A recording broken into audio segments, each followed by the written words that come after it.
Hi there, I'm doing a review of Terrifier here, which was recently released on DVD earlier this month, which is about Art the Clown. Now, Art the Clown first made himself known to me in a couple of shorts, which were later incorporated into an anthology film called All Hallows Eve, this one here, which is sort of a mix of horror and slasher. But Art the Clown was both, that you see here, by the way, if you can pick him out there, it's kind of camouflaged a bit, was part of both the wraparound and also a couple of the anthology stories within the film as well. So that was his first appearance. I believe the shorts might have been available on YouTube prior to the film being released. And this was followed by All Hallows Eve The Reaping, very similar packaging here for the UK version at least. I think there might also be packaging that features the guy from the wraparound with the kind of pumpkin style mask that might be more prevalent outside the UK, but certainly the UK packaging features Art the Clown, as you can see there, but he's not actually in the film as far as I can recall, so he wasn't actually in that one. Which brings us on to Terrifier, the film in question, which obviously very much does contain Art the Clown. Now, to give you a brief synopsis of the story, and basically what's going on here is that you've got we start off by following two girls, Tara and Dawn, on Halloween night who, after attending a party, find themselves too drunk to safely drive home. So to try and sober up, they stop for food at a nearby pizza place. But just before this, and then later inside the pizza shop, they encounter a freaky-looking mime clown, who obviously turns out to be Art the Clown, who is carrying a rather large bin bag, which we'll later find out is filled with weapons. But though never actually speaking a word because of his obviously being a mime clown, Art takes quite a shine to Tara, much to her friend Dawn's amusement, who at this point just thinks he's kind of a harmless drunk dressed up for Halloween. But Tara is a bit more disconcerted and she finds the attention uncomfortable. And later on, after returning to their vehicle after they've eaten, the girls find that one of the tyres has been damaged, so they can't actually use the car. So with no means of getting home, Tara calls her sister up, who agrees to come and pick them up. But while they're waiting for her sister, Dawn wants to go to the toilet, so she sees a guide standing by a nearby building who turns out to be a pest control worker, so she sweet talks him into letting her inside the building to use the toilet. And while she's in there, she encounters Art the Clown once again, excuse me, whose demeanour now has kind of turned from playful to very, very deadly, and he starts terrorising her and indeed other people that he encounters inside the building, including Dawn and the pest control worker. And upon arrival, the sister Victoria also gets embroiled into the nightmare, and she becomes involved in it as well. So that's the story. We'll go now into the good points, or what I consider to be the good points. And Art the Clown, I'd say, is a terrific creation, managing to look both intimidating and freaky in equal measure. But he does so without really being a big and bulky type in the traditional mould of, say, a Jason or a Michael. Michael Myers is not a big guy. In fact, he's actually quite a skinny looking guy, which actually plays to his advantage, though it makes him look a bit more creepy, if anything. Excuse me, once again. But in a similar kind of way to Jason and Michael Myers, he's a silent killer and he never speaks. So if you don't like people, say, like Freddy Krueger or Chucky, who maybe talk a bit too much, you have no worries here because he's very much a silent killer. The outfit as well, the black and white outfit, couples very well with the face paint and the mask to create a really frightening looking figure. So a great creation all round. Played really well by the man that dons the costume, I believe. Davis Howard Thornton maybe could be his name. He does a great job. Okay, next good point is that the main characters of Tara and Dawn that we meet near the start are really, really likeable. They come across as very genuine and real in their dialogue and their banter with each other. In particular, Tara, and about a third of the way into the film, something happens that kind of sways the focus just to something else, which I didn't really like because I would like these characters so much. It was a bit of a disappointment perhaps when it moved into a just slightly different direction, which we'll go into later. But the film certainly got it right with those two protagonists, so they were very, very good. Next good point is that there's a really nice kind of dark, menacing, brooding vibe running throughout the film, which I liked.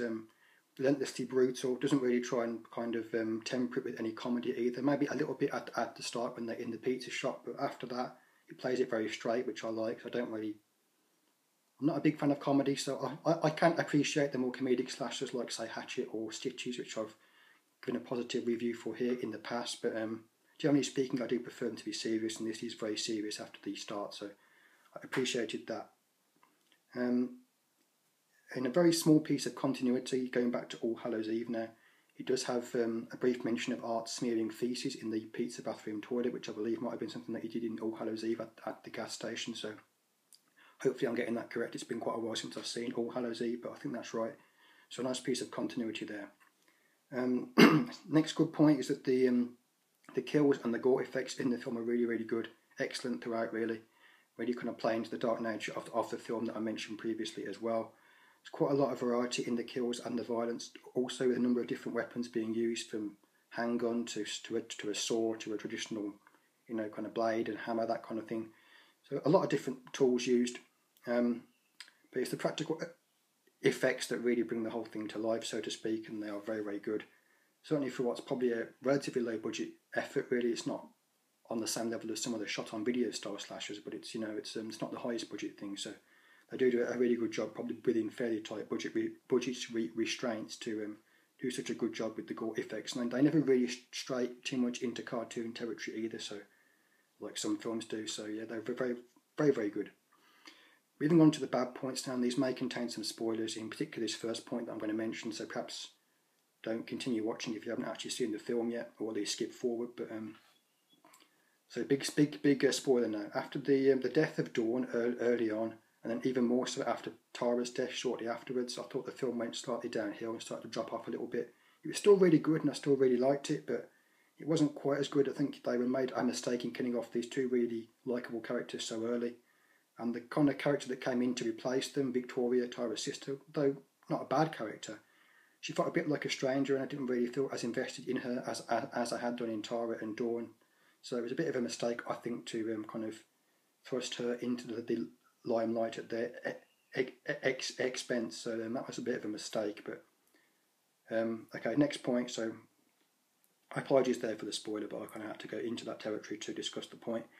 Okay, next one. I didn't really like the character of the crazy homeless woman either. I thought she was a bit too much, and she brought it kind of into surreal territory that I didn't like. Put a surreal aspect to things that made it a bit hard to, not as believable perhaps, and a bit just a bit unrealistic. I didn't like that. Again, this could be a small spoiler, but I didn't like the bit when shortly before her death, when Art kind of cut off her breast and was using them as like a prosthetic over his own chest. Reminded me a bit of Marilyn Manson from the Dope Show video, which was a visual that I could have done completely without. Sorry, so I didn't really like that. Excuse my stuttering. Oh, and one final thing in regards to her death, I believe he's supposed to have scalped her as well, but she only seemed to be missing a small portion of her hair, yet Art was prancing around in like a full wig, so it didn't quite make sense there, because he seemed to have more hair on his head than he'd actually taken from her body, so that didn't really tie in very well. Okay, one more thing, next bad point now. This wasn't really a problem for me, but I can see some people being a bit irritated by it perhaps, and that's there are a couple of scenes in this when Art's been knocked down onto the ground or he's been injured, and instead of trying to finish him off, the character just kind of runs away and tries to escape without actually making sure that he's dead. And I know that happens quite a lot in slasher films. It doesn't really bother me, but I know some people get bugged by that, so if you have that kind of mindset that bothers you, then you might be a bit irritated by this one, as it does happen on a couple of occasions. And finally, the last bad point, again, this is a bit of a spoiler. I thought Victoria's face looked a bit weird. Obviously, we later learned at the end that she was the girl from the start on the chat show, with the kind of very strange face that had been disfigured. I didn't think although the effects were very good throughout, as I mentioned, I didn't think they did a very good job with her face. It looked a bit too disfigured to the point of being unrealistic for me. And I thought that was a bit silly maybe, but only a small thing, obviously. Similarly, it was also unrealistic that the character of Mike, the pest controller, was able to walk around seemingly unhurt after he'd been hit in the head with a hammer. If anything, he seemed like less hurt than Victoria was. I think it should have been the other way around, with him being more hurt than she was, if anything. But obviously, yet again, it's a really small thing. So on to my verdict now. I thought it was a really, really good film. I liked it a lot. A very impressive outing for Art the Clown in his first kind of feature-length film all to himself. Definitely left me wanting more, and hopefully a franchise could be on the way. Obviously 2 films in now, so hopefully we'll get more. Next time I would like to learn, if there is a next time, I would like to learn more about the origins of Art the Clown, because I'm guessing he's got some sort of supernatural element to him, seeing that he can sustain so much damage. So It would be nice to learn more about that side of things and how he came by these attributes. But I have kind of heard that art's been compared to some people like, say, Freddy Krueger, Michael Myers, those kind of legends of the horror genre, and well, it might be a bit early to make that comparison yet, with it just being his second film and his kind of first film really all to himself. I don't think the comparison is completely unfounded, because he although it's early days yet, he has really impressed me. I think he could be on that level perhaps if he continues to do some good work in future films. He's certainly creeping up to that level for me at this point, and it's only 2 films in, so the future looks very bright. I think going back to the bad points, I think they were a bit too quick to change focus from Tara and Dawn to Victoria. I think it did drop off a little bit when they did that, but there are a few scattered complaints, like I've mentioned, but I think overall it's still very, very good, still holds up as being a great film, and it just about squeaks a 9 out of 10 for me, so it comes very much recommended. I'll put a body count for this in the description. That will obviously contain major spoilers, even more so than what I've already mentioned during the course of the video. But yeah, thanks for watching, highly recommended, check it out if you can. Thanks, bye.